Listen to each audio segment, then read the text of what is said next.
번째요. 이제 저희가 택시 탔을 때 좀 기사님들이 운전을 너무 심하게 하신다 싶은 생각이 드는데 그때마다 좀 두근두근 하잖아요. 그런데 법원이 좀 난폭한 사건 때문에 택시가 흉기일 수 있다는 판결을 내렸다고 합니다. 영상과 함께 좀 설명을 드렸으면 좋겠네요.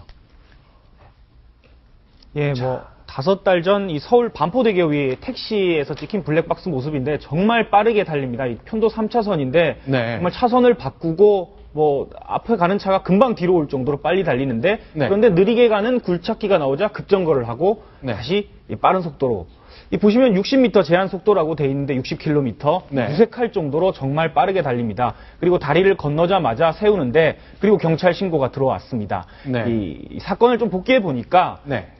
이게 오전 새벽 7시쯤 사건이거든요. 아침 7시요? 네, 출근길이옵니다. 네. 출근길이었는데 뭐 승객이 탔는데 좀 많이 바빴나 봅니다. 좀 네. 빨리 달려주세요라고 택시 기사님한테 말을 하니까 이 택시 기사 성격이 불같았나 봅니다. 정말 빨리 달리고 뭐 네. 화가 났는지 뭐 차선을 좌우로 바꾸고 정말 네. 빨리 달렸는데 그리고 이게 승객이 좀 겁을 먹었나 봅니다. 빨리 그렇겠죠. 달리니까 당연히 그렇겠죠. 다시 조금만 천천히 달려주시면 안 되냐고 하니까 그러니까 다리를 건너더니 택시를 세우고 승객을 끄집어 내렸습니다. 그리고 승객을 때리고 그리고 목덜미를 잡고 뭐 넘어뜨리고 뭐 그런 폭행을 가했다고 하는데요. 네. 그러니까 이제 택시 기사가 이제 빨리 달려달라라고 하니까 화가 나서 네. 빨리 달리고 세워서 심지어 폭행까지 한 사건이었습니다. 일단 승객을 끌어내려서 때렸으니까 폭행죄는 성립이 되는 것 같은데 무슨 잘못이 또 있는 거죠? 이게 이제 특수 협박으로 이제 기소가 돼서 실무죄를 네. 선고받은 사례인데 네. 이게 특수 협박이라는 것은 위험한 물건을 이용해서 협박을 했다는 얘기입니다. 네. 근데 자동차를 위험한 물건으로 볼 것인가? 그건 이미 확립되어 있는 판례입니다.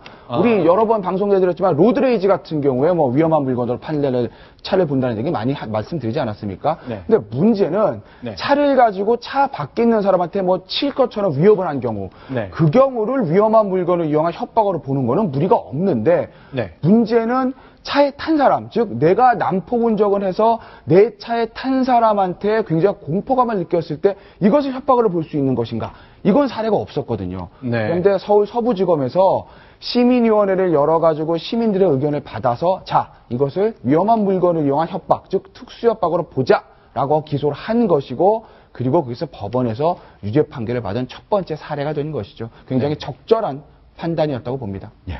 제가 보기에는 아마 저 택시 운전사 오랫동안 네. 택시 운전을 했기 때문에 저 정도 속도로 달리더라도 나는 안전하다 이렇게 생각했을지는 모르겠지만 승객 입장에서는 저 정도 속도면 진짜로 위험하다고 느끼는 거거든요. 그리고 만약에 충돌이 있었다 그러면은 잘못하면 사망사고도 날 수 있고 지금 한강을 건너는 장면인데 추락을 했다 그러면은 익사를 할 수 있기 때문에 제가 보기엔 재판부가 그거를 특수 협박으로 본 거는 아주 적절한 판단이지 않은가 이런 생각이 듭니다. 네, 택시로 이제 난폭 운전을 해서 징역형까지 받는 첫 사례인데 네. 재판부가 단순히 이 사람이 난폭 운전을 해서 징역형을 해야 된다 네. 이렇게 판단한 게 아니라 뭐 살펴보니까 이 사람이 과거에도 비슷한 전력이 많았습니다. 뭐 승객을 때리거나 네. 성추행하거나 네. 빨리 달리거나 과속하거나 이런 여러 차례 전력이 있었기 때문에 여기에 이제 괘씸죄까지 적용이 돼서 이 사람 도저히 안 되겠다 해서 네. 징역 1년을 선고한 걸로 알고 있습니다. 과거에 전과가 10번 이상 있었다는 보도가 나오고 있는데 그 사실관계가 조금 더 확인해야 되겠습니다만 전과가 많은 것과 택시기사가 될 수 있는 자격을 얻는 것하고는 상관이 없는 거죠? 그것이 상관이 없는 것인데 물론 전과자라고 해서 택시기사를 하면 안 된다는 건 아니죠. 당연히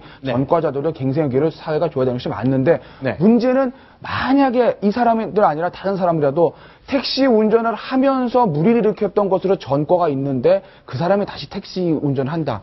그건 사실은 택시회사 입장에서 보면 채용하면 안 되는 거 아니겠습니까? 네. 그런 부분에 대한 우리가 제한은 필요한 것으로 보입니다. 알겠습니다.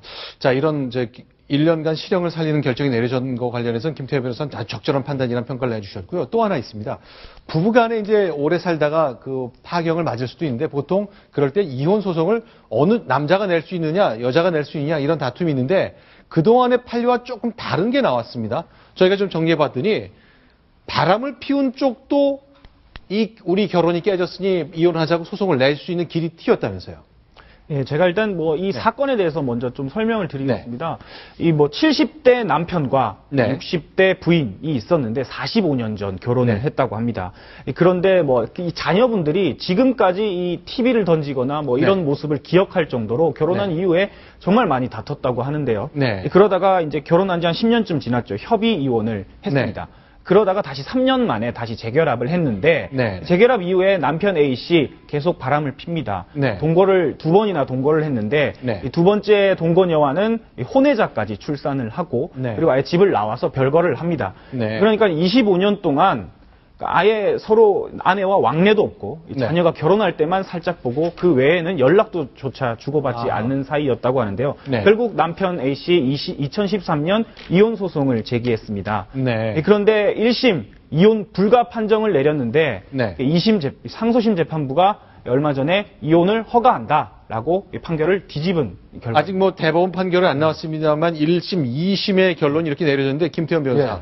다 이혼이 안 된다고 하는 이유, 가능하다 하는 이유가 다 이유가 있을 거 아니에요? 그러니까 우리나라 이제 유책주의와 파탄주의라는 얘기를 많이들 들어보셨을 건데 네. 유책주의라는 것은 속된 말로 뭐냐면 못 산 사람이 성내는 거 맞겠다 이겁니다. 네. 네가 잘못한 게 있는데 잘못한 사람이 잘못 없는 사람에게 이혼을 청구할 수 없다. 이게 유책주의라는 것이고 네. 파탄주의는 잘잘못 상관없이 이미 혼인관계가 깨졌다. 그러면 이혼을 허가하겠다. 이것이 파탄주의입니다. 네. 우리나라는 전통적으로 유책주의를 유지하고 있었는데 네. 얼마 전에 대법원 전환합치 판결에서 7대6, 그것도 원래 6대6이었는데요.